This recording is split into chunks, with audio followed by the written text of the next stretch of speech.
I would like to thank the Elam, Coy, Middletown, Scotts Valley, Big Valley, Robinson, and Habimatalel, which I apologize. So the California Creative Corps, what is it? We're among 13 other organizations across California administering $60 million as part of a new grant program designed to increase public awareness related to water and energy conservation, climate mitigation, emergency preparedness, relief and recovery.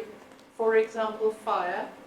We know Lake County has been so affected by fire and is at constant risk of fire, like most of upstate California. Civic engagement, including election participation. And we'll be looking at how that's relevant and how it connects to health later. Social justice and community engagement, and public health awareness. California Arts Council wants us to generate projects together that are solving issues that we are going to be looking at in the lowest quartile of the Healthy Places Index. That means essentially the dark blue areas.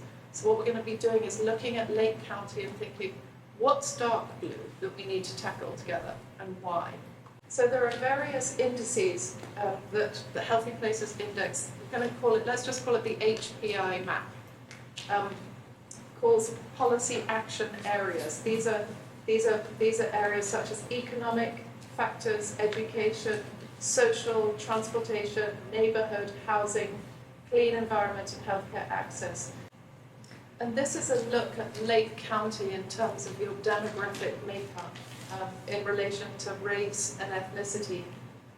Where this is relevant is that we will begin to see that there are direct correlations between race, cultural identifiers, and ethnicity, and health, and healthy communities.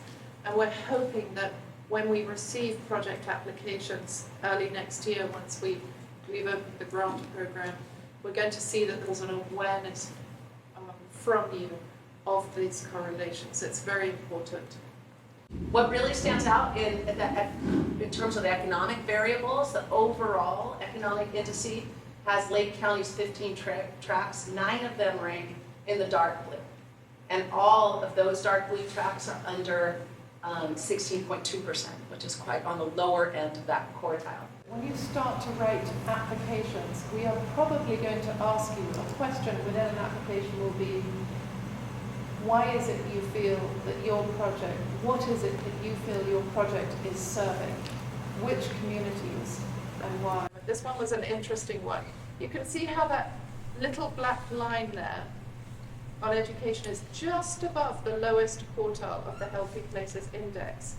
And you can see if you open it up that high school enrollment is actually quite good in this particular tract. And that preschool enrollment is kind of on the edge, it could be better, but it's not so bad.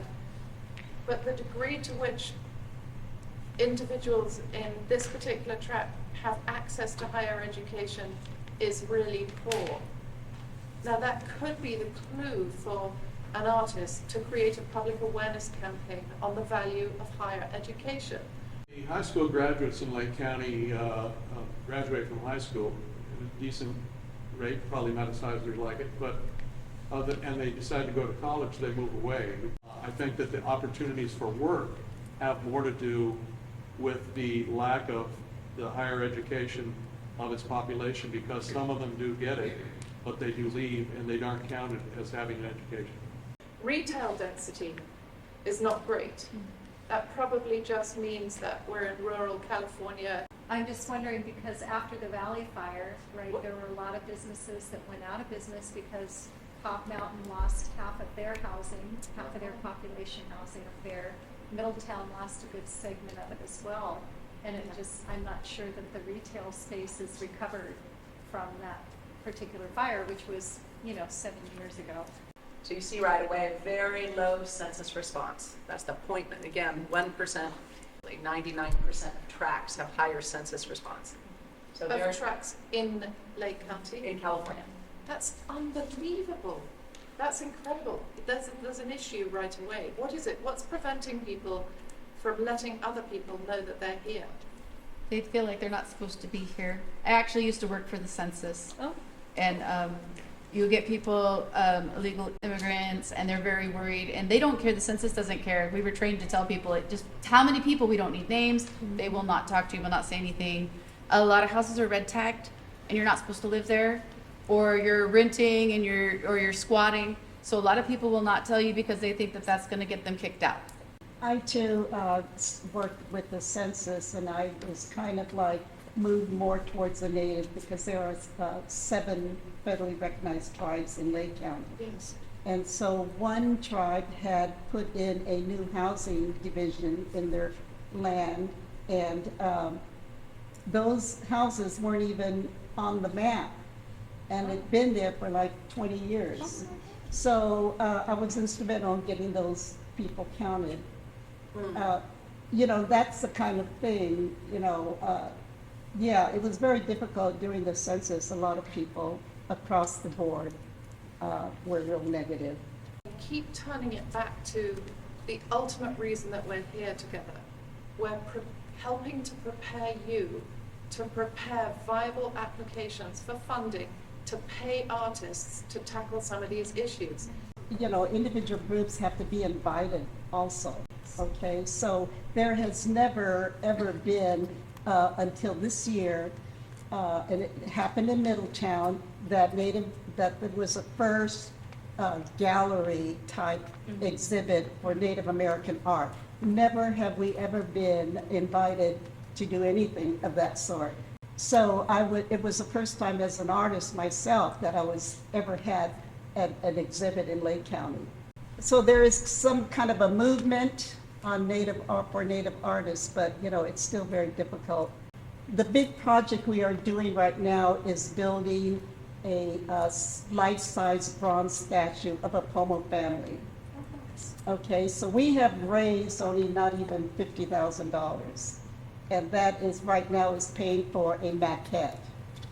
So this is one of the reasons why we're here tonight, is because in building that statue, it's not just for the Native people, it's for the greater Lake County, to give us the presence that we feel we deserve as First Peoples of Lake County. It's a very, very symbolic.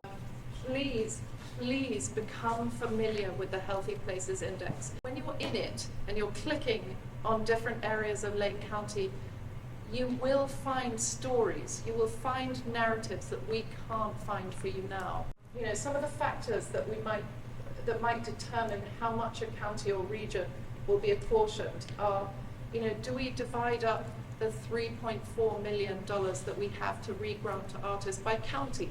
If we did, if we did it in that political, diplomatic sense, each county would probably get $170,000, $180,000 each.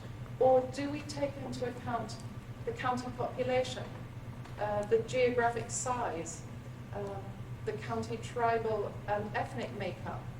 Do you and fellow communities work with an artist on a project? I have. Yes. And I headed an MMIW mural located in Upper Lake in honor of my cousin her life was taken by her boyfriend. Do you know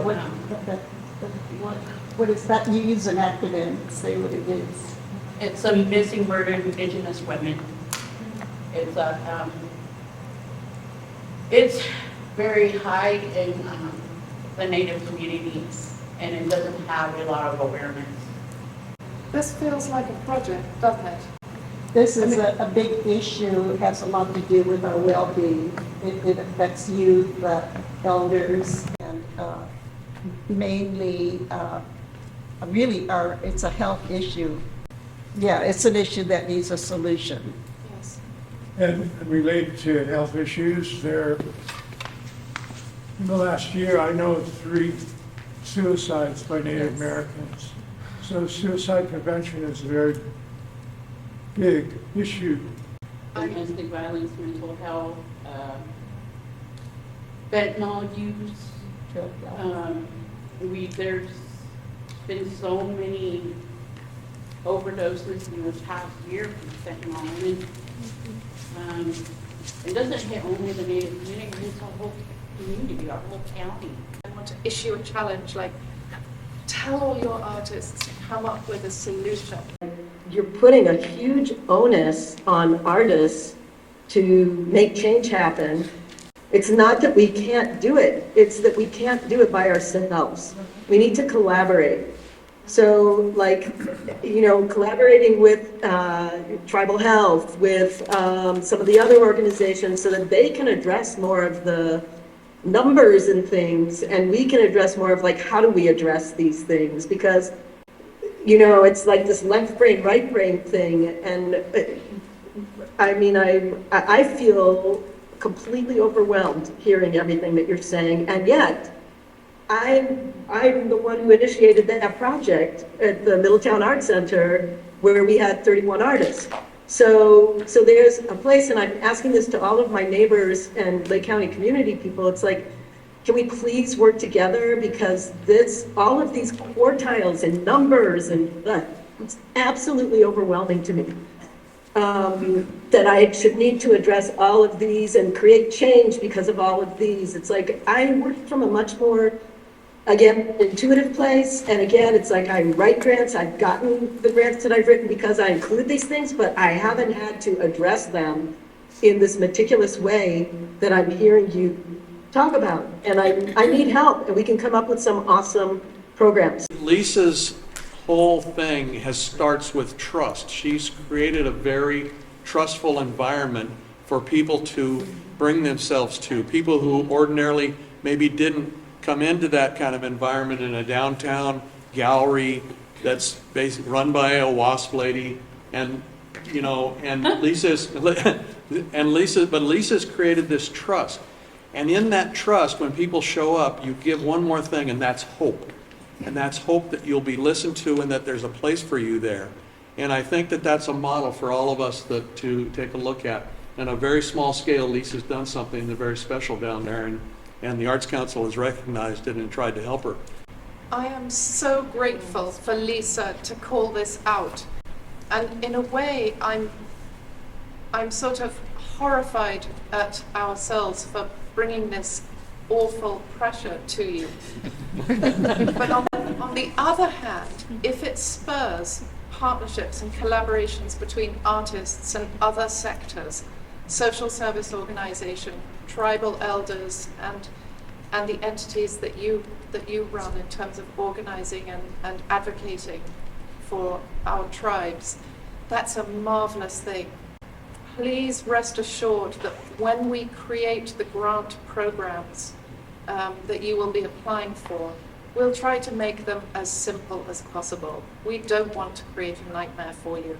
And we will be feeding back to California Arts Council what we hear tonight and across the upstate region.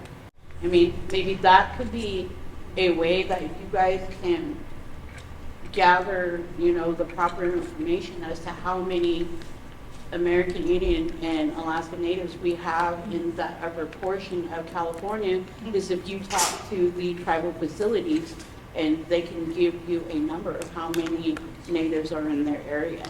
For the last 5 years, I got many grants from behavioral health, and so right after the fire, we went into Middletown, those areas that were pretty devastated, and ran groups immediately in individual support.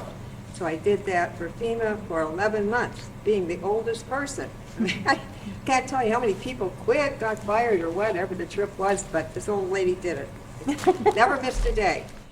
In fact, it's even written into the grant guidelines for the administering organizations for the California Creative Corps how important intergenerational collaboration will be.